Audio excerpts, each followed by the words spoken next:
Hello everyone. Hi people. Good morning. Very happy good morning to all of you.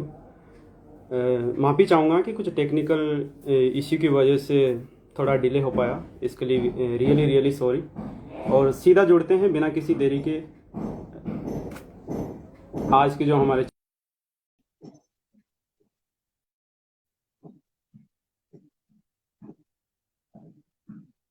तो we will join. Very happy good morning ma'am. Good morning.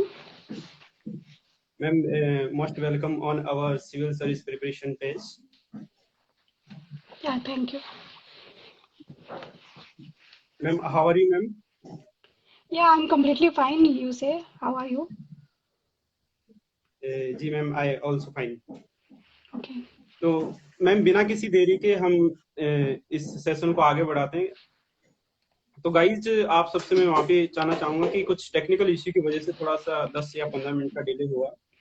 तो आज का जो हमारा session है, आज के जो हमारे गेस्ट प्रियंका मीना मैम, जो कि 2013 बैच की एक आईपीएस ऑफिसर है, right now posted as a superintendent of police of Lohargarh in Jharkhand state of India. Ma'am सबसे पहली चीज तो ये है, मैं पूछना चाहूंगा आपसे कि आपकी जिंदगी में एक ऐसा कौन सा पॉइंट आया जहां से आपने अपनी जो जिंदगी है उसको सरदार वल्लभ भाई पुलिस अकादमी के थ्रू आपने वहां से मोड़ लिया, उस डायरेक्शन में आपको जाने की एक पॉइंट कौन सा था जहां से आपने डिसाइड किया कि मुझे इस फील्ड में जाना Actually, my father applied for the exam. मतलब he couldn't fit. तो he had a dream कि नहीं मेरा कोई भी बच्चा या लड़का या लड़की जो भी है वो भी इसको एक बार अटेम्प्ट ले या क्लियर करे। तो वहां से ही स्टार्ट हुआ कि नहीं नहीं सिविल सर्विसेज देना है। है? अच्छा, ओके मैम। मैम नेक्स्ट चीज है कि सिविल सर्विस की पहली सीढ़ी से और लोहारदगा सुपरिंटेंडेंट ऑफ पुलिस तक की जो आपकी जो यात्रा थी, इसमें आपके क्या क्या फेलियर्स थे, आपने कितने अटेम्प्ट दिए और वहां से आज तक जिस स्टेज पे आप पहुंचे हो, और ये जो कारवा है ये अब जाके थमा है, तो कितने आपने अटेम्प्ट दिए, क्या क्या फेलियर आपने फेस किए, क्या क्या सोशली प्रेशर आपने फेस किए? मैम प्लीज हमारे एस्पिरेंट्स को बताइए ताकि उनको ये इंस्पिरेशन मिले, मोटिवेशन मिले कि मेरा जैसे ये फर्स्ट अटेम्प्ट था तो फर्स्ट अटेम्प्ट में ही क्लियर हो गया। तो जो फेलियर वाली जो फीलिंग होती है मतलब luckily I couldn't feel it. लेकिन मुझे लगता है कि जैसे कभी कभी बहुत सारे सोशल ऑब्स्ट्रक्शन जो ऑब्स्टेकल्स होते हैं, जैसे कि जब मैंने एग्जाम दिया, एग्जाम देने के बाद घर में बताया कि नहीं नहीं सारे क्वेश्चंस ठीक हुए हैं, तो सब लोग पहले कि नहीं नहीं तुम्हें ना अभी पता नहीं है, एक्सपीरियंस नहीं है, अभी तुम एक साल तैयारी करोगी देन यू विल रियलाइज कि नहीं नहीं ऐसा नहीं होता है। फिर उसके बाद में आप कोचिंग सोचते हो कि एग्जाम में दे चुकी थी, उसके बाद आई स्टार्टेड कि चलो कुछ सर्च करते हैं कोचिंग वगैरह के लिए। तो जब मैंने सोचा कि चलो कोचिंग ढूंढते हैं, तो कोचिंग में जब गए तो लोग डिस्कस कर रहे थे कैसा पेपर हुआ, क्या हुआ, प्रीलिम्स हो चुका था ऑलरेडी, तो कैसा हुआ, तो सब लोग डिस्कस करते सीसेट पेपर कंप्लीट नहीं हो पाया। तो फिर जब मैंने बोला कि नहीं मेरे तो सारे क्वेश्चन ठीक हो गए, मैंने तो 2 बार भी पढ़ लिया था, तो एवरीबॉडी वाज शॉक्ड एंड सबका मतलब रिप्लाई ये था, हंसने लगे कि नहीं नहीं अभी बच्ची हो तो अभी तुम्हें पता नहीं है, लेकिन इट्स डिफिकल्ट एग्जाम। तो धीरे धीरे वो कॉन्फिडेंस मतलब एग्जाम देने के बाद आपका कॉन्फिडेंस होता है कि नहीं मेरा सिलेक्शन हो जाएगा शायद, तो वो कॉन्फिडेंस धीरे धीरे डाउन आ गया कि नहीं शायद नहीं होगा, ये लोग ज्यादा एक्सपीरियंस्ड है। तो ये चीजें होती है, मतलब आपको डिमोटिवेट करने के लिए बहुत सारे लोग मिलते हैं और मोटिवेट करने के लिए भी मिलते हैं, वो पैरेलल चलता है। तो डिमोटिवेट नहीं होना चाहिए, क्योंकि मैं मुझे लगता है कि आई डिड ए मिस्टेक कि जब मैं डिमोटिवेट हो गई, और डिमोटिवेट होने के बाद क्या होता है कि you don't prepare for the next level. तो मैंने मेंस के लिए प्रिपरेशन ही स्टार्ट नहीं की। मुझे लगा कि नहीं होना है इस बार, तो इतने लोग बोल रहे हैं तो नहीं होना ऑब्वियस है। तो फिर मैंने वो प्रिपरेशन स्टार्ट नहीं की। जब मेंस हो गया तो रिजल्ट तक नहीं देखा। उसके बाद एक दिन ऐसे ही किसी ने मोटिवेट किया कि नहीं रिजल्ट तो देखना चाहिए, कम से कम you will learn from your mistake. तो मैंने ज्यादा नहीं तो तुम रोल नंबर देखना ही सीख लोगी। तो फिर मैंने रिजल्ट देखा, देखा कि सिलेक्शन हो गया था, प्रीलिम्स निकल चुका था। अब मेरे पास टाइम नहीं था, 1 मंथ बचा था, तो आई वाज शॉक्ड कि 1 मंथ में क्या करूं क्या नहीं करूं। तो आई थिंक जो डिमोटिवेट करे वो हम लोगों को नहीं सीखना चाहिए। तो आपको अगर कोई मोटिवेट कर रहा है तो लर्न फ्रॉम दैट, बट अगर वो डिमोटिवेट कर रहा है तो believe in your self. Really really आप सभी एस्पिरेंट्स इस बात को कनेक्ट कर पा रहे होंगे कि मैम की जो जर्नी है वो सचमुच में कितना एक अद्भुत है और बहुत ही अकल्पनीय है। उनको उन्होंने अपने आप को किस प्रकार से इन चीजों में इन्वॉल्व रखा, काफी सारी चीजें जो सभी एस्पिरेंट्स अभी फेस कर रहे हैं या करेंगे, तो वो सब चीजें जो मैम के साथ भी हुई है, तो उन्होंने अपने आप को कैसे इस चीज से डील किया। Okay ma'am. मैम नेक्स्ट चीज है कि आपकी प्रिपरेशन के दौरान जो 3 स्टेप होते हैं, प्रीलिम्स, मेंस एंड इंटरव्यू, तो आपने इंडिविजुअल इन सब के लिए अलग से टाइम दिया या फिर आपने एक ही साथ इन तीनों को पैरेलल लेके चले? और एनसीईआरटी प्लस जो न्यूज़पेपर है उनका कितना बड़ा रोल आपके सिलेक्शन के अंदर रहा है मैम, प्लीज टेल अस। जैसे एज आई टोल्ड यू कि मेरा प्रीलिम्स मैंने मतलब कॉलेज के साथ ही दे दिया था, तो कॉलेज के लास्ट एग्जाम और प्रीलिम्स के एग्जाम में 15 डेज बचे थे, और कॉलेज में मुझे लग रहा है अपीयरिंग होते हैं तो you can attempt for civil services also.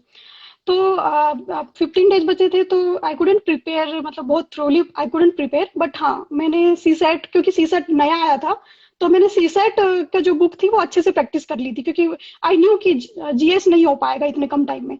और उसके बाद जो है न्यूज़पेपर, क्योंकि मैंने बताया ना 1 मंथ बचा था, तो 1 मंथ में आई वाज शॉक्ड कि क्या पढूं क्या छोड़ूं।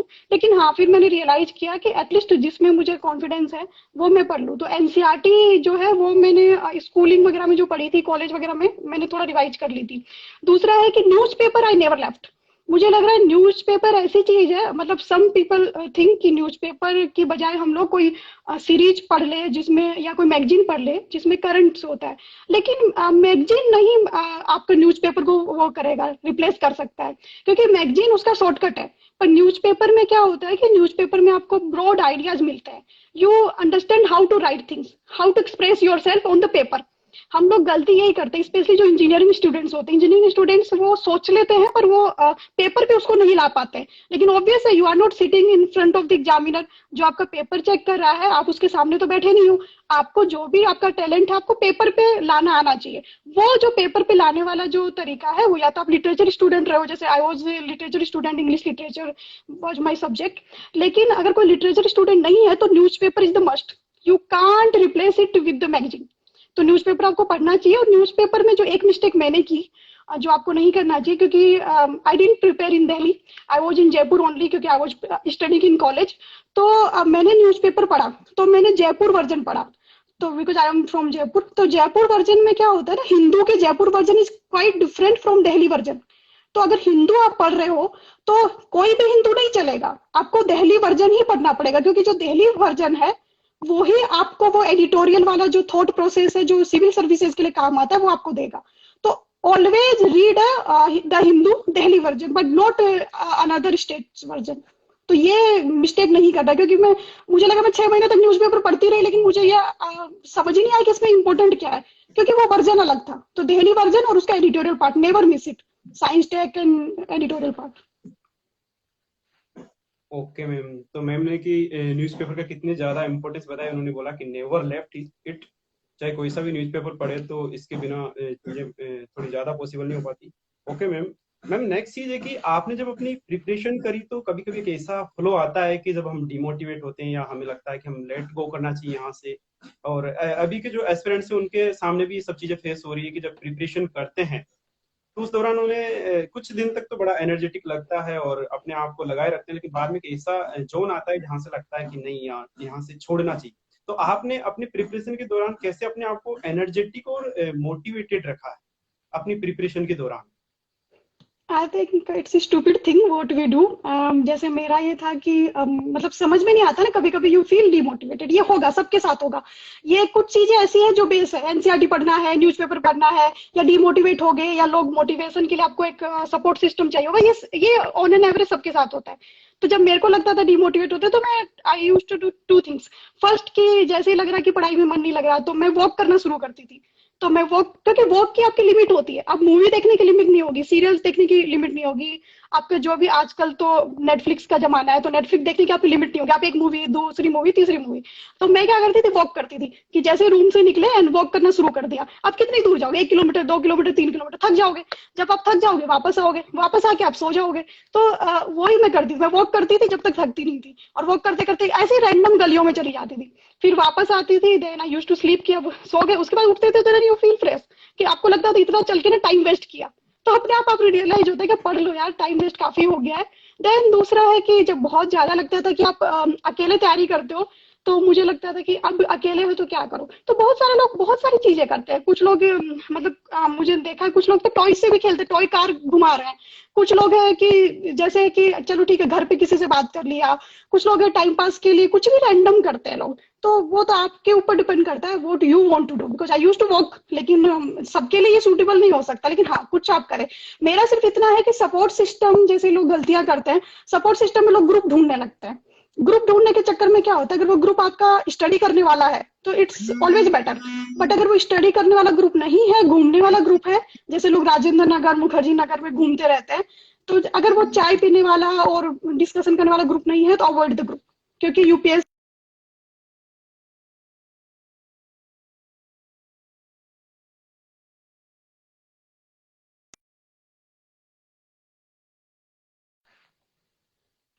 ओके। Okay ma'am. तो मैम मैम ने जो अपना बताया कि कैसे उन्होंने अपने आप को मोटिवेट कर रियल रियली बहुत एक तरह से कहा तो करेजी कह सकते हैं हम, या बहुत ही उनका एक पर्सनल पॉइंट ऑफ व्यू था इस चीज में। उन्होंने अपने आप को बस इसी चीज के लिए रखा कि उनको वॉकिंग अच्छा लगता था, कि उसके बाद वो इस एग्जाम से कनेक्ट हो पाई थी। मैम एक बहुत ही अलग तरीके का क्वेश्चन है, वो बहुत ही जो इस टाइम सभी लोगों के जहन में चलता है, सबके लिए प्रॉब्लम भी क्रिएट करता है कि बहुत ज्यादा मार्केट के अंदर इतनी सारी कोचिंग इंस्टीट्यूट्स है, इतनी सारी रंग बिरंगी और चमकती हुई किताबें मार्केट्स के अंदर अवेलेबल है। उन सबकी बोझ के तले दबे हुए एस्पेरेंट्स को कैसे वहां से मतलब एक बैलेंस्ड प्रिपरेशन की जाए, मतलब एक सुलझी हुई।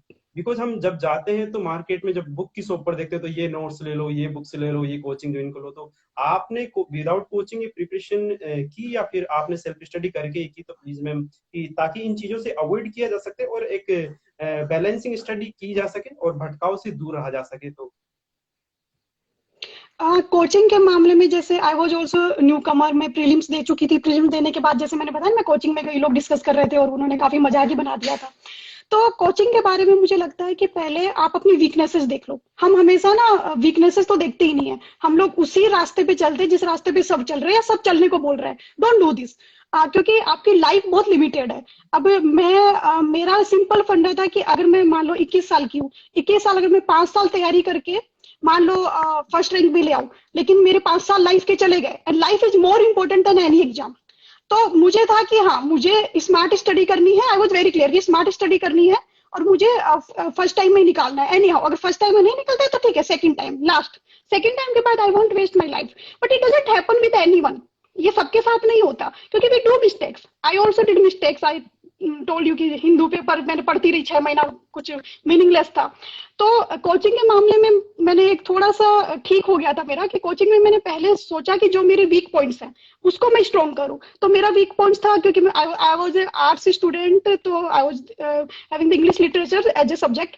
तो मेरा वीक पॉइंट था इकोनॉमिक्स। इकोनॉमिक्स मेरा वीक था, साइंस मेरा वीक था, करंट वीक था, जैसे मैं न्यूज़पेपर नहीं पढ़ती थी। तो मैंने न्यूज़पेपर पे फोकस किया क्योंकि it was my weak point. Newspaper पे फोकस किया। मैंने आंसर राइटिंग नहीं किया क्योंकि मेरा आर्ट्स था। लेकिन आपको कोई लोग बोलेंगे कि बिना आंसर राइटिंग के नहीं निकल सकता। It's true. If you are a science student, you are commerce student, answer writing is must. तो आपको अपने वीक पॉइंट पे आप जाइए। तो मेरा वीक पॉइंट था कि भी हाँ मुझे साइंस टेक्नोलॉजी और इकोनॉमिक्स नहीं आता। तो मैंने इकोनॉमिक्स पे पहले मैंने कुछ कोचिंग ज्वाइन की थी, but I couldn't complete it क्योंकि मेरा मेंस बहुत नजदीक था। मैंने मेंस से 1 डेढ़ महीना पहले ही सोचा था कि प्रीलिम्स के लिए कोचिंग करूं, क्योंकि प्रीलिम्स तो मैं ऑलरेडी दे चुकी थी मतलब दिल्ली आने से पहले। तो फिर जब कोचिंग वो हो नहीं पाया था उस एग्जाम के लिए, लेकिन हाँ मैंने economics as a different subject join किया था। मैंने वो नहीं किया कि 9-10 सब्जेक्ट आपके चल रहे हो और आप एक साथ कोचिंग ज्वाइन कर लो और साल भर कोचिंग करते रहो। साल भर आप कोचिंग करोगे, दिन में दो क्लासेस चलती हैं, उसके बाद आपका टाइम कहाँ बचेगा? एक साल तो आपका ऐसे ही चला गया कोचिंग करने में। फिर नेक्स्ट साल आप उसको प्रिपेयर करोगे। अगर आप बहुत इंटेलिजेंट हो तो नेक्स्ट साल निकाल लोगे। लोग उसे फर्स्ट अटेम्प्ट बोलते हैं, और मेरे हिसाब से लगता है कि आप 23-24 साल या 25 साल या 27 साल में फर्स्ट अटेम्प्ट दे रहे हो, इट डजंट मैटर, क्योंकि आप अपनी लाइफ के 6 साल वेस्ट कर चुके हो।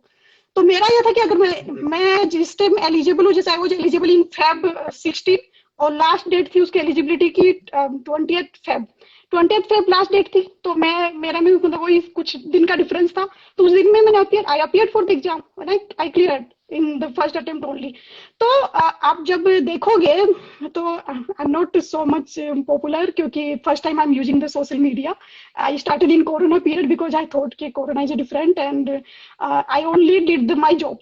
So I was good at my job, but I was not good at social media. So I started last year only. So at that time I clear it. लेकिन हम लोगों का जैसे होता है कि फर्स्ट अटेम्प्ट में क्लियर कर लिया, इट्स अ बिग थिंग यार। फर्स्ट अटेम्प्ट में आप 25-26 साल में क्लियर कर रहे हो, आप 4-5 साल का प्रिपरेशन करके क्लियर कर रहे हो, तो never be afraid of giving the attempt. अभी तो मुझे लग रहा है जनरल, ओबीसी, एससी, एसटी सबके लिए अटेम्प्ट बहुत एनफ है। अगर आप 5-6 अटेम्प्ट है, more than enough. Because I remember my day, I was not good at GS and I didn't have the time. तो मैंने सोचा कि जिसमें मैं अच्छी हूँ उसको स्ट्रॉन्ग करूँ, मुझे एग्जाम पास करना है ना। I don't want to be the lecturer और पीएचडी होल्डर।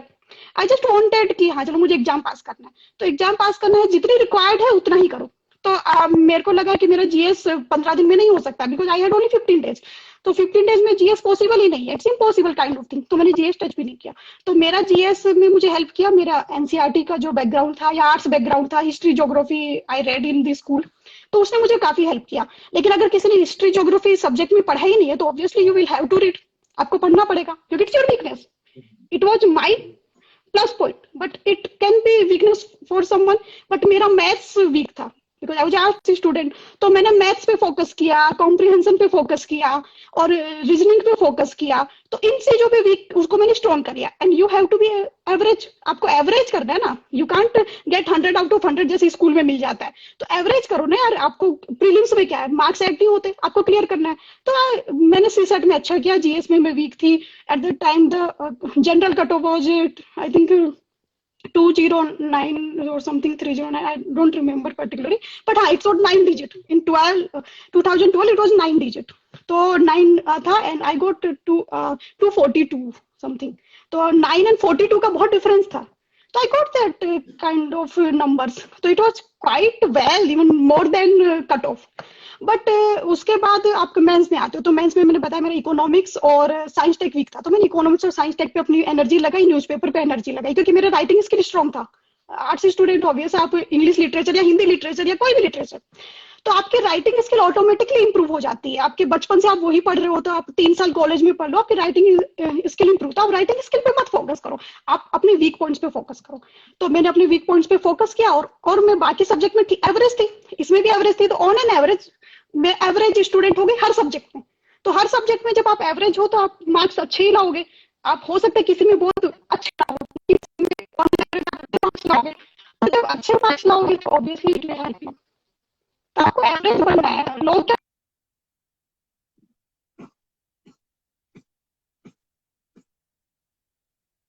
दिखे, मेरे को दिखती थी, लोग बोलते थे नहीं ये पढ़ो इसमें सब कवर हो जाएगा। अरे भाई मैंने लॉजिकली आप सोचो, इतनी बड़ी बुक देखोगे, मैं तो उसको देख के मेरे को लगता था क्या ये बुक में 2 साल में पढ़ पाऊंगी तो इसकी गारंटी क्या है कि याद रहेगा। ऑब्वियस है, एक बुक तो पढ़नी नहीं है, यूपीएससी में बहुत कुछ पढ़ना है। तो इसीलिए ना इतनी मोटी बुक देखो, avoid it. First thing avoid it, don't read it यार। इतनी मोटी बुक आप पढ़ के भले पीएचडी होल्डर बन जाओ अगले 2 साल में, लेकिन आपकी लाइफ के 2 साल चले गए उस बुक पे। अब याद करने का कंफर्म नहीं कर सकते हो, तो बेसिक बुक्स पढ़ो।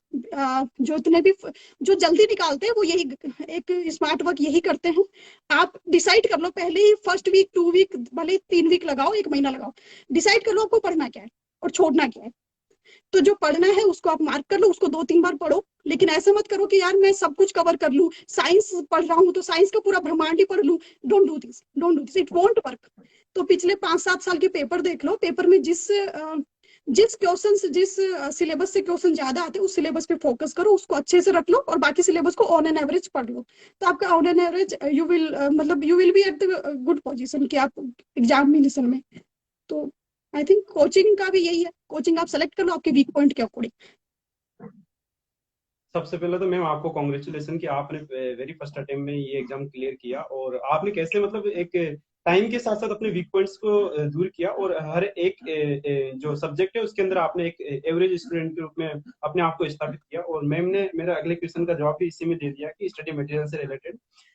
मैम एक एस्पिरेंट्स के क्वेश्चन जो हमने अभी कमेंट्स सेक्शन के थ्रू लिया, ग्वालियर से आया मयंक रंजन का कि how to start answer writing from zero level to good answer, because I am doing well in objective but not in descriptive. Please ma'am suggest me and how I develop my writing skill. Ma'am कभी कभी ऐसा होता है कि हम objective में इतना nice कर दें कि काफी अच्छा हमारा स्कोर रहता है, और जैसे ही हम लिखने बैठते हैं तो हमें लगता है कि ये आंसर मेरा काबिल होगा कि नहीं होगा, ये मार्क्स दिला पाएगा नहीं दिला पाएगा। तो एक बेटर आंसर की तरफ कैसे बढ़ा जाए बिल्कुल एक जीरो लेवल से। जैसा कि आपने अभी ऊपर वाले जो क्वेश्चंस में अपना जवाब भी दिया, बट थोड़ा और अच्छे से क्लियर करिए इस चीज को मैम। जैसे आंसर राइटिंग का मुझे लगता है कभी कभी जैसे कि आप आंसर राइटिंग अगर बेसिक की बात करें, जैसे क्योंकि आई हैव माय सिबलिंग्स जिनको आंसर राइटिंग में इशूज है क्योंकि उनका बैकग्राउंड डिफरेंट रहा है। तो बैकग्राउंड डिफरेंट होने की वजह से आंसर राइटिंग में इशूज होते हैं। और आंसर राइटिंग मैंने बोला था ना, एग्जामिनर आपके सामने नहीं बैठा है, तो आपको जो भी उसको समझाना है अपने पेपर पे समझाना पड़ेगा। आप उसको बोल के या एक्सप्लेनेशन दे के नहीं समझा सकते। तो सबसे पहले तो ये चेक कर लो कि आप अगर 5 वर्ड्स भी लिख रहे हो तो आपका जो फ्रेंड है या रूममेट है वो उसको समझ रहा है या नहीं समझ रहा है। अगर वो नहीं समझ रहा है और आपको कुछ भी एक्सप्लेन करना पड़ रहा है तो समझ लो कि आपकी answer writing is not proper. अगर आपको एक्सप्लेन करके एग्जामिनर के टाइम में आपको मौका नहीं मिलेगा कि वो बुलाएगा, यार मैं तुम्हारी कॉपी चेक कर रहा हूँ, तुम आ जाओ एक्सप्लेन कर दो what you have written on the paper. Correct. तो आंसर राइटिंग में बेसिक चीज ये है कि आप जो एक्सप्रेस करना चाह रहे हैं, जो आपके माइंड में है, वो आप पहली चीज पेपर पे उतार पा रहे हैं। अगर आप पेपर पे उसको उतार पा रहे हैं तो आप अपने फ्रेंड को दीजिए कॉपी कि भाई तुम इसको जैसा समझ रहे हो क्या। उसको वो पढ़ेगा, वो बताएगा कि हाँ इससे मुझे ये समझ में आया। अगर वो समझ आपके जो दिमाग में है उससे मैच कर रहा है, इसका मतलब आंसर राइटिंग ठीक है। सेकंड चीज है कि आंसर राइटिंग आपकी थोड़ी इंटरेस्टिंग होनी चाहिए। मान लो मेरे को कॉपी आ रही है, मेरे को 200 कॉपी चेक करनी है। इट्स ऑब्वियस एग्जामिनर आपके लिए अलग से आपकी कॉपी के लिए अलग से आएगा नहीं। It's quite human tendency. तो एग्जामिनर आपके लिए अलग से आएगा नहीं। अगर आपको कॉपी चाहे तो इंटरेस्टिंग होनी चाहिए। आपको मैं अगर 200 कॉपी दे दूं, आप एक कॉपी पढ़ोगे, दूसरी पढ़ोगे, तीसरी पढ़ोगे, 5-6 कॉपी करेक्ट। के बाद ना आपका दिमाग ना खराब हो जाएगा। फिर उसके बाद आप कॉपी बस पलटोगे, एवरेज नंबर दोगे। लेकिन अचानक से कोई कॉपी ऐसी आएगी जो बहुत इंटरेस्टिंग वे में लिखी गई है, जैसे फ्लो चार्ट यूज किए गए हैं या कोई कलर यूज किया गया है, मैप यूज किए गए हैं। तो आपको अचानक से वो लगेगा कि नहीं यार ये कॉपी थोड़ी अच्छी लग रही है, राइटिंग इसकी हैंड राइटिंग अच्छी है। हैंड राइटिंग अच्छी नहीं है तो आपका प्रेजेंटेशन अच्छा है। तो आपको लगेगा ये कॉपी ठीक लग रही है, तो आप उसको पढ़ोगे, आप उसको एवरेज से ज्यादा मार्क्स दोगे। आपको ज्यादा मार्क्स ही तो चाहिए यार पेपर क्लियर करने के लिए। तो आप एवरेज से आपको थोड़ा सा बेटर करना है अपने पेपर पे। तो प्रेजेंटेशन। अब आपको इम्प्रूव कैसे करना है, तो इम्प्रूव में ये होता है कि जैसे साइंस और कॉमर्स बैकग्राउंड या सीबीएसई बैकग्राउंड, सीबीएसई ये लोग ऑब्जेक्टिव क्वेश्चन में बहुत स्ट्रांग होते हैं प्रीलिम्स में। पर मेंस में क्या होता है, मतलब दे कांट प्रेजेंट देमसेल्व्स। जबकि जो स्टेट सर्विस वाले होते हैं उनका राइटिंग स्किल स्ट्रांग होता है, क्योंकि बड़े बड़े लेंथी लेंथी क्वेश्चंस लिखने पड़ते हैं एग्जामिनेशन में। तो उनका राइटिंग स्किल ऑटोमेटिकली इंप्रूव हो जाता है। लेकिन जो शहर से होते हैं तो हम लोग तो सीबीएसई से आया है इंटेलिजेंट है, पर वो प्रीलिम्स में इंटेलिजेंट है, और उसका वीक है मेंस। जो स्टेट से आया उसका प्रीलिम्स वीक है पर मेंस स्ट्रांग है। तो ये ना सबका कुछ ना कुछ अच्छा कुछ ना कुछ बुरा होता है। तो अगर आपको बेसिक से स्टार्ट करना हो, आप आंसर राइटिंग या तो छोटे छोटे आंसर राइटिंग करो कि आप अपने आप को। और अपना सबसे इजी वे होता है अपना डेली रूटीन लिख दो, पर थोड़ी इंटरेस्टिंग वे में। एक दिन आप खराब लिखोगे, दूसरे दिन खराब लिखोगे, तीसरे दिन खराब लिखोगे, एक दिन आपको लगेगा यार मैं क्या बोरिंग बोरिंग लिख रहा हूँ। Then you will start thinking कि कुछ क्रिएटिविटी लाओ। तो आप क्रिएटिविटी लाओगे, आप 3 महीने अपने डेली रूटीन डायरी भी लिखोगे ना, आप देखना कि ऑटोमेटिकली आप जो सोच रहे हो ना वो आप पेपर पे लिख पा रहे हो। ये इजी वे है। आप अगर 5 मिनट 10 मिनट भी लिख रहे हो, क्योंकि आपको बोरिंग नहीं लगेगा, पर ये आपको ऑटोमेटिकली इंप्रूव कर देगा। आपको पता ही नहीं चलेगा कि कब मेरी राइटिंग स्किल इंप्रूव हो गई। और दूसरा है कि अगर आपको बहुत फटाफट राइटिंग स्किल इंप्रूव करना है कि मुझे बस फास्ट रिजल्ट चाहिए 3 महीने में, मैं तो मतलब I I have been the topper, मैं हमेशा टॉपर रहा हूँ, तो ये तो मुझे फर्स्ट टाइम में करना है। तो फिर आपको राइटिंग स्किल हर दिन आप क्वेश्चन की प्रैक्टिस कीजिए। जो भी पुराने पेपर्स हैं आप उस जैसे कोई टॉपिक है तो उस टॉपिक को पढ़िए। ठीक है, उस टॉपिक को पूरा पढ़ लिया, उसके बाद में उस टॉपिक को उस क्वेश्चन के आंसर के रूप में आप लिखिए। अपने आप पता चल जाएगा आपका। आंसर राइटिंग के लिए टेस्ट सीरीज होती है, वो ज्वाइन कर लिए। आपके जो भी कोचिंग में टीचर है उनको दिखाइए, वो अपने आप आपको फ्लो बताएंगे। पर जो फ्लो बताए ना उसको एज ए वीकनेस लेना है और इम्प्रूव करना है। ये नहीं सोचना कि नहीं नहीं मैं 3 दिन बाद इंप्रूव कर लूंगा। अभी 3 दिन बाद इंप्रूव कर रहे हो, आपके पास 3 लाख लोग बैठे हैं। आप 3 दिन बाद इंप्रूव करोगे, उस 3 दिन में कम से कम 2,000 लोग इंप्रूव कर चुके होंगे। अब रैंक कितनी होती है, आप ऊपर से नीचे आते कब एलिमिनेट हो जाओगे। फिर then you will give an excuse कि यार 1 नंबर से रह गया, 2 नंबर से रह गया, अगली बार तो पक्का हो जाएगा। तो वो एक्सक्यूज मत दो यार अपने आप को, पहले ही एलिमिनेट कर लो अपनी वीकनेसेस। तो आपका आंसर राइटिंग वीकनेसेस है तो अपना जो भी टेस्ट सीरीज आंसर राइटिंग की टेस्ट सीरीज आप ज्वाइन करो।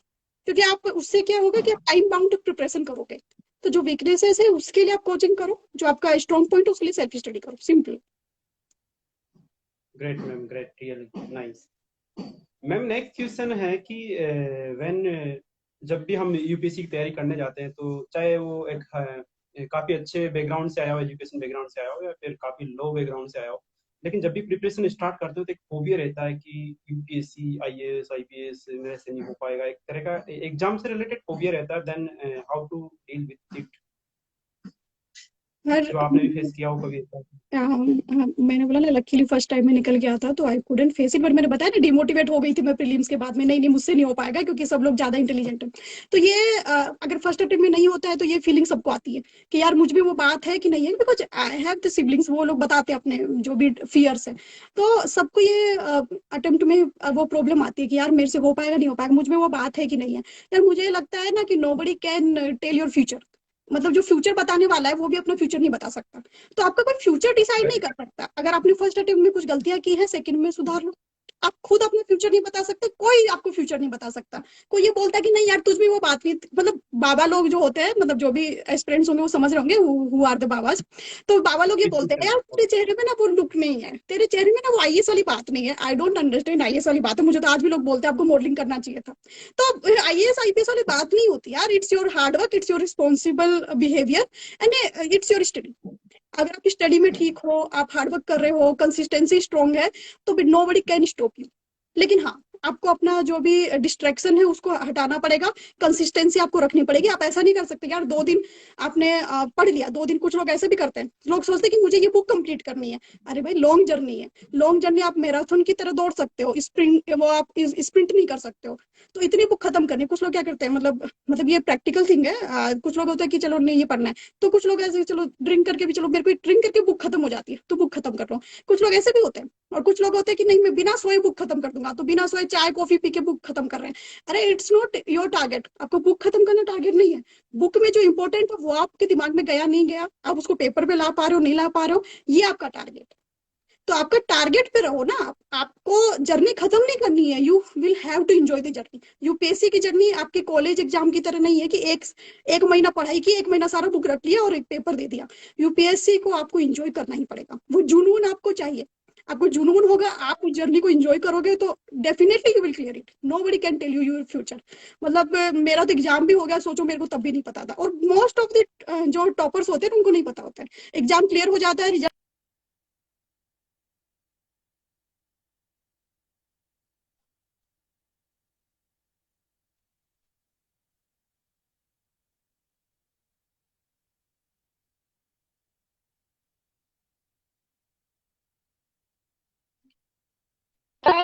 It's good. अगर नहीं ओके होता है मैम। एक अटेम्प्ट वर्क करके द उसको बेस्ट इम्प्रूव थिंग, करिए। Okay ma'am, the best thing is कि एंजॉय द जर्नी। जर्नी को एंजॉय करना, ना कि इसको एक एक तरह से फोबिया लेके या फिर एक बर्डन लेके इसको, या चीजों को खत्म करने या लेट गो करने के तरीके से चीजें नहीं की जाती। मैम कुछ क्वेश्चंस है, 2-3 क्वेश्चंस जो आपके पर्सनली उससे रिलेटेड है, आपकी जॉब से रिलेटेड है, कि how is your experience of Maharashtra cadre as IPS officer? Maharashtra is a best cadre for an IPS officer because there are commissionaries and commissioner में आप है ना आईपीएस ऑफिसर को ज्यादा पावर मिलता है। एंड सोसाइटी भी थोड़ा सा ड्रामेटिक और मूवी देखने वाली सोसाइटी ज्यादा है। तो वो लोग भी ना मूवीज में क्या दिखाते हैं, आईएएस को उतना दिखाया, आईपीएस को दिखाते हैं क्योंकि यूनिफॉर्म ब्रिंग्स दैट ऑरा। तो यूनिफॉर्म में है कोई, आपको अलग ही कॉन्फिडेंस एंड ऑरा मिलता है। तो इसीलिए ना लोगों को यूनिफॉर्म का क्रेज है। Telangana, Maharashtra, these are called best cadres for an IPS officer. तो महाराष्ट्र का ऑब्वियस है, लेकिन हर स्टेट का अपना अलग एक्सपीरियंस होता है। एक्सपीरियंस और लाइफ यार, आप जॉब कर रहे हो, एक्सपीरियंस और लाइफ कहाँ भी कर रहे हो, आप अपना बेस्ट दो। आप एग्जाम दे रहे हो तो बेस्ट दो। आप कहीं मूवी भी देखने जा रहे हो तो बिल्कुल पूरा कंसंट्रेशन के साथ देखो। उसके बाद आप जॉब कर रहे हो तो अपना डेडिकेशन पूरा दो। तो इंजॉय करो, सिंपल सी बात है। अगर आप जॉब कर रहे हो तो उसमें हार्ड वर्क दो, इंजॉय करो, then you will create your name. It's a simple strategy कि हाँ। तो मुझे महाराष्ट्र भी अच्छा था, and now Jharkhand is also good क्योंकि झारखंड एक अलग तरीके की आपको पुलिसिंग सिखाता है। यहाँ पे ऑब्वियस है कि आईपीएस ऑफिसर से IAS is a prior position, but यहाँ पे आपको चैलेंजेस ज्यादा है। क्योंकि चैलेंजेस है क्योंकि यहाँ पे लॉ की नॉलेज नहीं है बहुत लोगों को। जैसे आप 100 लोग हैं तो 100 में 30% लोगों को होगा लॉ पता होगा, 70% को नहीं पता। तो आपको बेस से उसको बताना पड़ेगा कि भाई एफआईआर का ये मीनिंग है, इसका रिजल्ट ये है। तो ये एंजॉय दिस क्योंकि सोसाइटी ये भी है, सोसाइटी वो भी है। एंड यूपीएससी का बेस्ट पार्ट ये है कि आपको ऐसे स्टेट में भेज देते हैं जो आपका स्टेट नहीं है, जहां आपके रिलेटिव नहीं है। और हम जब यूपीएससी की प्रिपरेशन करते हैं तब ग्रुप ढूंढते हैं। जब आप जॉब करते हो ना, you don't have any group. If you are a girl, if you are boy, अगर आपके जो भी पार्टनर है वो अगर जॉब में है तो आपको अकेले ही रहना है, डिस्ट्रिक्ट में आप अकेले रहते हो, अकेले आपको मैनेज करते हो, अगर प्रेशर है तो भी अकेले ही उसको मेंटेन करते हो। लेकिन लोग तैयारी में सोचने लगते हैं नहीं अकेले नहीं हो सकता यार। अरे भाई पूरी जिंदगी आपको अकेले जॉब करनी है, तो अभी आप अकेले नहीं करोगे तो कब करोगे? उसके बाद भी अकेले, लेकिन लोग पार्टनर ढूंढने लगते हैं। मतलब राजेंद्र नगर, मुखर्जी नगर में सबसे ज्यादा डिस्ट्रैक्शन जो होता है वो पार्टनर ढूंढने की वजह से होता है। मतलब टीवी ऑफ ओरिजिनल में भी दिखाते हैं कि जब वो छोड़ता है उसके बाद उसको वो अचीवमेंट मिलती है, but this is true also in practical life में। आपको अकेले ही मेहनत करनी है, अकेले ही पढ़ना है। अगर कोई सपोर्ट कर रहा है आपकी स्टडी में तो वेल एंड गुड है, नहीं कर रहा क्योंकि जॉब में आपको पूरा टाइम लाइफ टाइम अकेले ही रहना है। If you have housewife then it's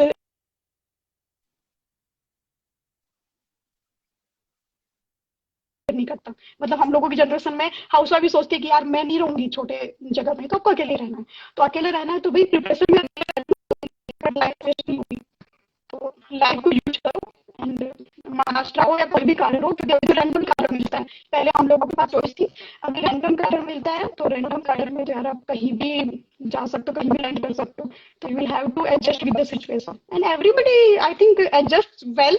और सब इंजॉय करते हैं कि भी हाँ लोग हैं, क्योंकि आपको सर्विस करनी है। सर्विस आप किसी की भी करो एज ए ह्यूमन बींग। आपको लगता है किसी भी ह्यूमन की या किसी भी स्टेट के जो भी सिटीजन है जो भी है उसका आप अगर सर्विस कर रहे हो तो बस आपको सर्विस करनी है। आप अपने स्टेट के करो, अपने विलेज के लोगों की करो या बाहर के किसी की करो, all are same and all give you the respect. Ma'am से मैंने पूछा था, एक सवाल था, लेकिन काफी सारे डाउट्स का उन्होंने इसमें क्लियर कर दिया है जवाब। मैम नेक्स्ट के जो मेरा क्वेश्चन है वो ये है कि आपने बताया था कि 2 ईयर बैक आपने महाराष्ट्र कैडर से झारखंड मूव किया। तो मैम ये पूछना चाहूंगा कि दोनों ही जो स्टेट है उनकी ज्योग्राफिकल लोकेशन काफी अलग है, कल्चरली, ज्योग्राफिकली, और आपने क्या क्या चेंजेस देखे जो महाराष्ट्र और झारखंड में काफी डिफरेंट है। दोनों स्टेट के बीच में आपको वहां पर एज ए आईपीएस ऑफिसर और झारखंड में as a IPS officer culturally और ज्योग्राफिकली क्या क्या चैलेंजेस फेस करने पड़े? कल्चरली जैसे महाराष्ट्र है ना सिटी लाइफ है, तो आपको जो लोग मिलेंगे वो ऑलमोस्ट सिटी वाले ही मिलेंगे, तो क्राइम जो होंगे वो भी सिटी वाले क्राइम होंगे। दूसरा है कि लोग अंडरस्टैंडिंग है लॉज की, उनको जानकारी है क्योंकि एजुकेटेड है, तो वो आपसे एक्सपेक्ट करेंगे कि आप एक बेसिक लेवल से ऊपर उठ के उनके लिए काम करो या फिर कुछ डिफरेंट करो या कुछ इनोवेटिव एड ऑन करो, क्योंकि ऑलरेडी सिस्टमेटिक कैडर है। तो जब सिस्टम बना हुआ है तो आपको हमेशा एक्सपेक्ट करेंगे कि आप एड ऑन करो, कुछ नया उस सिस्टम में डालो, क्योंकि पुराना तो चल ही रहा है सिस्टम में। और आपके जो भी जूनियर्स होंगे वो बहुत ही टैलेंटेड या बहुत ही हाईली एजुकेटेड है। आप बीए करके आओगे, आप देखोगे कोई एमबीए करके आपका कांस्टेबल है। It happens in Maharashtra.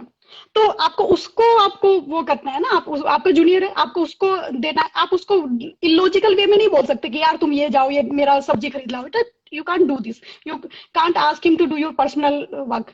तो है ना, आपको थोड़ा सा उसमें सिस्टमेटिक वे में अपना रिस्पेक्ट मेंटेन करते हुए वर्क करना पड़ता है। दूसरा पब्लिक आती है एफआईआर लिख के ऑलरेडी लाती है, दे नो दिस सेक्शंस कि कौन से सेक्शन है, आप इन सेक्शन में एफआईआर कर दो। आप एक सेक्शन हटाओगे, दे विल आस्क यू अरे ये सेक्शन क्यों हटाया यार, ये तो मेरे को पता है, ये है, ये सेक्शन है, मैंने तो पढ़ा है, गूगल किया है, मैंने तो आईपीसी सीआरपीसी सब पढ़ के रखा है। तो people do that, they know the law. और आपको लॉ के अकॉर्डिंग फिर आपको भी लॉ ज्यादा अच्छे से आना चाहिए, क्योंकि आप उससे बेटर जानते हो, तभी you are the saviour of the law ना। तो ये है झारखंड में जब आप आते हो तो लोगों को लॉ नहीं पता है, ज्यादा जानकारी नहीं है। मतलब बहुत हाईली एजुकेटेड होगा उसको भी लॉ का थोड़ा सा कम है, या फिर उन्होंने उस पर फोकस नहीं किया, फोकस एरिया नहीं रहा है। और यहाँ पे सिटी नहीं है, थोड़ा सा विलेज टाइप का बैकग्राउंड है, फार्मर्स ज्यादा है, ट्राइबल लैंड है। तो यहाँ पे आपको जो चैलेंजेस होते हैं वो नक्सल चैलेंजेस ज्यादा होते हैं, क्योंकि नक्सल डिस्ट्रिक्ट है, आपको नक्सल में ऑपरेशन करने होते हैं कंटिन्यूसली। तो वहां पे आपकी सिटी था, सिटी वाले लोग मिलते हैं, यहाँ पे नक्सल होता है। तो कुछ लोग ऐसे हैं जो मतलब बहुत अजीब सी सिचुएशन में आते हैं, जिनको लो तो दूर की बात है उनके साथ क्राइम हो जाता है, और जो दूसरा पर्सन होता है उन्हीं के ऊपर एफआईआर भी कर देता है। तो बेसिकली विक्टिम के ऊपर एफआईआर भी होती है। तो महाराष्ट्र में you can't do that, but Jharkhand में ये होता है कि विक्टिम भी है, उसके ऊपर एफआईआर भी हो गया, उसको अक्यूज भी बना दिया। तो हम लोगों को ना बहुत ट्रांसपेरेंसी के साथ उसको एलिमिनेट करना पड़ता है, and they are not so expressive. तो वो बता भी नहीं पाएगा कि भाई मैं तो विक्टिम हूँ, मैंने क्राइम नहीं किया है, तो वो बता भी नहीं पाएगा। वो फेस एक्सप्रेशन में बहुत स्ट्रॉन्ग नहीं होते, क्योंकि वो डरते हैं, डर बहुत है पुलिस का। तो वो आपको धीरे धीरे फ्रेंडली एनवायरनमेंट देना पड़ेगा। तो यहाँ पे झारखंड में आपको फ्रेंडली एनवायरनमेंट देना पड़ेगा कि वो आगे आए, अपनी बात रख सके। उसको आप 3 बार पूछोगे तो वो अपना जवाब देगा। तो ये कल्चर डिफरेंस ना बहुत अलग है। वो एकदम सिटी एरिया है, ये एकदम विलेज एरिया है, विलेज बैकग्राउंड के लोग हैं, अनएजुकेटेड लोग हैं। लेकिन हाँ बोथ आर गुड, मतलब both states are good, both people मतलब both states people they are also good. तो अलग है, डिफरेंट है, चैलेंजिंग है। वो भी वहाँ कुछ अलग चैलेंजेस थे, वहाँ पे सिटी लाइफ होने की वजह से रात में भी क्राइम ज्यादा होते हैं। यहाँ पे 8 o'clock के बाद लोग अपने अपने घर में होते हैं। यहाँ पे क्राइम का जो होता है अर्ली मॉर्निंग होता है। तो छोटी छोटी चीजें हैं जो डिफरेंट है, जो बहुत मतलब ब्रॉड वे में बताने का तो कुछ वो नहीं लग रहा सेंस, लेकिन हाँ बहुत are different. Really really nice ma'am. अक्सर हम बुक्स में पढ़ते हैं या फिर कोई जब भी लेक्चर सुनते हैं तो वहाँ जो उसकी सिचुएशन के बारे में थोड़ा अलग पता लगता है, लेकिन आप उस ग्राउंड लेवल पर काम कर रहे हैं तो आप ज्यादा बेटर तरीके से इस चीज को जानते हैं जो हमारे एस्पिरेंट्स को आपने बताई। Thank you so much ma'am. Ma'am next question है जो एक तरह से कहा जाए तो यूपीएससी की प्रिपरेशन के दौरान एक सिलेबस का पार्ट भी है जिसमें आपने अभी चर्चा भी की थी नक्सलिज्म की। मैम उसी से रिलेटेड मेरा क्वेश्चन है कि right now you are posted as a superintendent of police of Lahardaga. It's Lohardaga, sir Lohardaga. Lohardaga Lohardaga हम्म, में आई नो थोड़ा अलग से प्रोनाउंसिएशन हो रहा है, गुमला रांची के पास में। Hmm. And we we are already know कि मतलब वहाँ की जो प्रॉब्लम क्या है वो सब जानते हैं कि नक्सलिज्म। तो मैम इस चीज के लिए किस चीज को हम जिम्मेदार माने, स्टेट गवर्नमेंट को जिम्मेदार माने या सेंट्रल गवर्नमेंट को या ब्यूरोक्रेट्स को या फिर एक स्थानीय लोगों को जिम्मेदार माने, और ये प्रॉब्लम कितनी बड़ी है और ये अगर सॉर्ट आउट होती है तो किस तरीके से सॉर्ट आउट होगी? बिकॉज मैम हम बुक्स में पढ़ते हैं या फिर कोई टीचर से जो कोचिंग्स के अंदर हमारे को समझाएगा कि ये झारखंड और छत्तीसगढ़ के अंदर इस तरह की प्रॉब्लम्स है। बेसिकली दंतेवाड़ा सुकमा वो एक बहुत ज्यादा हाईली अफेक्टेड है। यहाँ पर तो थोड़ा आई नो कि जितना हम समझ पा रहे हैं कि तो बहुत कम लेवल पर है, लेकिन फिर भी मैम आप बताइए कि ये प्रॉब्लम बेसिकली क्या है, मतलब एक किस चीज को हम रेस्पॉन्सिबल मान सकते हैं इस चीज के लिए? नक्सल जब डेवलप हुआ था तो मुझे लग रहा है कि आइडियोलॉजी की तरह डेवलप हुआ था कि भी जो भी उस टाइम तो मतलब अंग्रेजों का जमाना था कि ये हम जो अंग्रेजों की गवर्नमेंट थी कि ये गवर्नमेंट हमारे अगेंस्ट है। पर अभी की जो गवर्नमेंट है वो तो अगेंस्ट नहीं है, आप भी जान रहे हैं, हम लोग भी जाके। पहले की गवर्नमेंट जो अंग्रेजों की गवर्नमेंट थी उसका एक मोटो था कि भी अपना पैसा कमा के अपना निकल लेना है, यहाँ इन्वेस्ट नहीं करना। पर अभी की गवर्नमेंट का क्या है, वो टैक्स लेती है तो वहीं पे इन्वेस्ट करती है। तो वो रोड भी बनाते हैं, स्कूल भी बनाते हैं और हॉस्पिटल भी बनाते हैं और चलाते भी है। मतलब कोरोना में तो जिस तरीके से गवर्नमेंट ने हैंडल किया इंडिया को, इट्स मतलब क्वाइट अप्रिसिएबल। लेकिन उसके बाद क्या हुआ है ना कि वो गवर्नमेंट तो इम्प्रूव हो गई। तो गवर्नमेंट जो थी उस वक्त वो इम्प्रूव हो गई, उसका मोटो भी इम्प्रूव हो गया। लेकिन जो आइडियोलॉजी थी करेक्ट। वो लोगों में जनरेशन टू जनरेशन पास होती रही। वो इस चीज को लिंक को नहीं तोड़ पा रहे कि भाई अभी जो गवर्नमेंट जिसके अगेंस्ट हम थे वो गवर्नमेंट चेंज हो चुकी है। मतलब इट्स क्वाइट ना कि अगर मान लो मैं किसी पर्सन के अगेंस्ट हूँ, वो बुरा है तो मैं उसके अगेंस्ट हूँ, लेकिन वो अच्छा हो गया तब भी मैं उसके अगेंस्ट चले जा रहा हूँ, तो इट्स रॉन्ग। तो अभी वही है, मतलब नक्सल्स को लगता है कि अभी भी वैसी गवर्नमेंट है, अभी भी हमारे अगेंस्ट है। ऐसा नहीं है। तो वो आइडियोलॉजी पास होती है। दूसरा कि नक्सल्स में जनरली ऐसे लोग होते हैं जो पढ़े लिखे नहीं होते हैं, उनको जब छोटे छोटे होते हैं तभी उनको ले जाया जाता है, तो उनका माइंड वॉश अच्छे से हो जाता है, तो उनको लगता है कि नहीं गवर्नमेंट अगेंस्ट है। तो गवर्नमेंट अगेंस्ट है तो गवर्नमेंट का जो भी रिप्रेजेंटेटिव है वो जनरली ज्यादा तो पुलिस ही दिखता है, क्योंकि जंगल में पुलिस ही दिखती है ऑब्वियस है, बाकी लोग तो मेन एरिया में रह जाते हैं। तो उनको लगता है ये तो हमारे अगेंस्ट ही है, ये उस गवर्नमेंट को रिप्रेजेंट करता है। अरे भाई वो अंग्रेजों की गवर्नमेंट अलग थी, वो अंग्रेजों की पुलिस अलग थी, this is the police for welfare. तो ये पुलिस जो है वेलफेयर के लिए, लेकिन वो नक्सल को नहीं, उसको अभी उसका वो चेन टू चेन जनरेशन चला जा रहा है, क्योंकि उसने पढ़ा लिखा ही नहीं की, वो उसी आइडियोलॉजी चिपका है जो 70 साल पहले थी, 50 साल पहले थी। उसने नेक्स्ट जो नक्सली नया है उसको भी यही सिखाया कि गवर्नमेंट अगेंस्ट है। अब वो इतना लॉजिक नहीं लगा रहे हैं कि भाई गवर्नमेंट चेंज हो गई है ये हमारे भले के लिए। तो एक तो वो लॉजिक ही नहीं है और आइडियोलॉजी वो मिसयूज हो रही है। तो आइडियोलॉजी मिसयूज हो रही है। दूसरा है कि पहले के जो नक्सल थे वो आइडियोलॉजी पे वर्क भी करते थे कि भाई ये करना है, ये नहीं करना, वो करना है, ये नहीं करना। अभी जैसे यहाँ लोहरदगा है या इसके आसपास का जो भी एरिया है, ये लोग प्रेशर आईडी यूज करते हैं। तो प्रेशर आईडी में क्या होता है ना कि पुलिस के लिए हार्मफुल है तो गांव वाले के लिए भी हार्मफुल है, क्योंकि प्रेशर आईडी तो आपके टैग तो देखेगी नहीं कि आप कौन हो। वो तो उसमें तो जो डैमेज होना है वो हो गई, गांव वाला भी मरेगा, फोर्स भी उसमें डैमेज होती है। तो ऐसे सिचुएशन में क्या होता है ना कि नक्सली जो है पहले आइडियोलॉजी थी, अभी वो इंडिविजुअल बेनिफिट हो गया। जैसे होता है कि सिटी में कोई क्रिमिनल गैंग होता है, वैसे ही जंगल एरिया में क्या होता है वो नक्सल से, तो अभी वो क्रिमिनल गैंग में कन्वर्ट हो गए हैं। तो अभी वो they are not working on ideology. कुछ कुछ पार्ट है जहाँ पे लोग अभी भी आइडियोलॉजी पे वर्क कर रहे हैं जो सिविलियंस को हार्म नहीं करते, लेकिन कुछ कुछ पार्ट है जो सिविलियन एंड फोर्स दोनों के लिए सिमिलर टाइप से काम कर रहे हैं। तो वो है ना उस आइडियोलॉजी को लेके चल रहे हैं जो अपडेटेड नहीं है। वो पुरानी आइडियोलॉजी थी but it's not updated now. उनको समझना पड़ेगा कि गवर्नमेंट चेंज हो गया, मॉडल चेंज हो गया, एक्शंस चेंज हो गया, एक्शन पॉइंट चेंज हो गया, और they can't harm the civilian. Civilian का हार्म करे तो क्रिमिनल गैंग हो गया ना। अब उसी की तरह हुआ, क्रिमिनल ही हो गया एक तरीके से। अगर आप गांव वाले को हार्म करो, आप आइडियल कर रहे हो, गांव वाले की डेथ हो जा रही है, किसी की लाइफ चली जा रही है, उसकी पूरी फैमिली डिस्ट्रॉय हो जा रही है, तो यू कांट से कि भी हाँ मैं प्रोटेक्ट कर रहा हूँ जंगल को। अरे भाई आप जंगल में आईडी लगा रहे हो, आपका गांव वाला उसमें मर जा रहा है, तो आप जंगल को कैसे प्रोटेक्ट करो? तो जंगल में जा नहीं सकता डर की वजह से। एक इसका मतलब पूरा गांव वाला कब्जा कर जाएगा, नहीं तो जंगल का प्रोटेक्शन जो आप लोगों को खत्म हो गया। आप प्रोटेक्ट कर रहे थे गवर्नमेंट से विलेजर्स को, अरे भाई जब अभी स्कूल नहीं चलने दे रहे, आप विलेजर्स को जंगल में नहीं जाने दे रहे हो, तो फिर विलेजेस को कैसे प्रोटेक्ट कर रहे हो? तो अभी जो है ना वो आइडियोलॉजी डिस्टर्ब हो चुकी है, हम कंफ्यूज कि वो कर क्या रहे हैं। कुछ को लगता है कि हम आइडियोलॉजी फॉलो कर रहे हैं और वही पत्थर की लकीर है कि हम उस पर चले जा रहे हैं, हम गवर्नमेंट अगेंस्ट है, कौन सा गवर्नमेंट अगेंस्ट है, पब्लिक को भी उसमें बीच में डैमेज हो रहा है, तो वो सोचते कि नहीं चलो ठीक है ये सही हो गया या जो भी है। तो वो आइडियोलॉजी बहुत डिस्टर्ब तरीके से हो रही है। तो अभी हम नक्सल को जस्टिफाई नहीं कर सकते कि गवर्नमेंट की वीकनेस है या फोर्स की वीकनेस है। तो अभी क्या है वो इंडिविजुअल बेनिफिट पे आ गया है, इंडिविजुअल ग्रुप के बेनिफिट पे आ गया। तो वो लैंड कलेक्शन पैसे का रिक्वायरमेंट या कुछ लोग आइडियोलॉजी पे, तो अलग अलग लोगों का मोटो है, अलग अलग लोग उस तरीके से काम कर रहे हैं। बट हाँ, पुराने जमाने से अभी नक्सल डिफरेंट है। अभी हम लोग हैं उसको सपोर्ट नहीं करना चाहिए। और अब दूसरा है कि इससे होता क्या है ना, लॉन्ग टर्म इफेक्ट ये होता है कि जिस गांव में नक्सल का रहता है उसमें एडमिनिस्ट्रेशन नहीं जाता। तो आप एडमिनिस्ट्रेशन नहीं जाएगा तो स्कूल नहीं चलेगा, हॉस्पिटल नहीं चलेगा, बना भी दोगे तो उसमें स्टाफ नहीं होगा। तो स्टाफ नहीं होगा ना, तो जो नेक्स्ट जनरेशन है वो भी एजुकेशन से वंचित रह जाती है। तो जो उसको एजुकेशन नहीं मिलेगा तो इम्प्रूवमेंट कैसे आएगा? तो इम्प्रूवमेंट इसीलिए स्लो है क्योंकि कुछ एरियाज है जहाँ पे एडमिनिस्ट्रेशन नहीं पहुंच पाता है, क्योंकि पहुंचेगा तो दे विल डैमेज। तो उसके बाद स्कूल बन गया तो भी दे विल डैमेज। तो ये थोड़ा सा इश्यूज है, वो सबका एफर्ट लगेगा एंड कंबाइंड एफर्ट, और स्लो स्लो लोगों को समझ में आएगा, एजुकेशन आएगा तो इट विल इम्प्रूव। तो ग्रास रूट लेवल पर जो क्या चीजें हैपेंड हो रही है उस चीज के बारे में मैम ने हमसे काफी डिटेल में बात करी। तो मैम जाते जाते मैं एक लास्ट चीज आपसे पूछना चाहूंगा कि what is success Mantra of IPS Priyanka Meena ma'am for all of us. यार सक्सेस मंत्र सिंपल सी बात है, आप जैसे हो वैसे रहो and believe in your self. कि अगर आप कुछ अच्छा काम कर रहे हो तो अच्छा कर रहे हो तो कॉन्फिडेंस रखो कि आप अच्छा कर रहे हो, फिर आपको लड़ने के लिए तैयार होना चाहिए। अगर आपको लग रहा है कि भाई ये चीज राइट है तो आप उसको करो। डोंट बी स्केर्ड कि नहीं मैं इसका रिजल्ट क्या होगा, ये मत सोचो। क्योंकि आपको ना मतलब मुझे लग रहा है एग्जामिनेशन के लिए पढ़ाई करना इट्स क्वाइट इजी, जॉब के बाद जो चैलेंजेस स्टार्ट होते हैं it's unimaginable.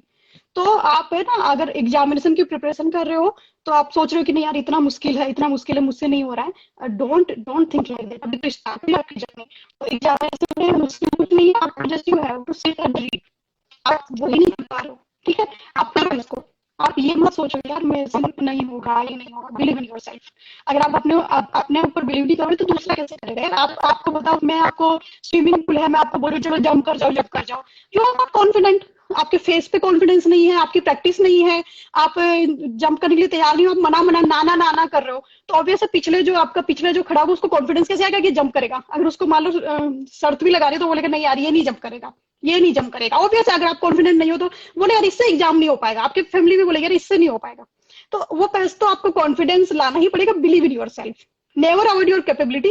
Everybody has some capabilities की, सबके अलग अलग होती है, वीकनेसेस भी होती है। तो वीकनेसेस अपना दूर करो और believe in yourself, never avoid your capabilities. Really really thank you so much ma'am कि आपने इतनी डिटेल में जो हमने जितना हम सोच नहीं पा रहे थे उससे ज्यादा आपने जाके और काफी डिटेल में एडवांस चीजें जो हमें नहीं पता थी उन सब चीजों के बारे में आपने बताया। आपके इस बिजी शेड्यूल में से जहाँ पर आप जिस फील्ड में आप काम कर रहे हो वहां से आपने टाइम निकाल के हम सबके बीच में आप आए। Thank you so much ma'am again. मैं इस सिविल सर्विस प्रिपरेशन पेज की इस फैमिली की तरफ से आपको आपके कमिंग फ्यूचर के लिए बहुत बहुत शुभकामनाएं देना चाहता हूँ ma'am. Thank you so much for joining us. Thank you ma'am.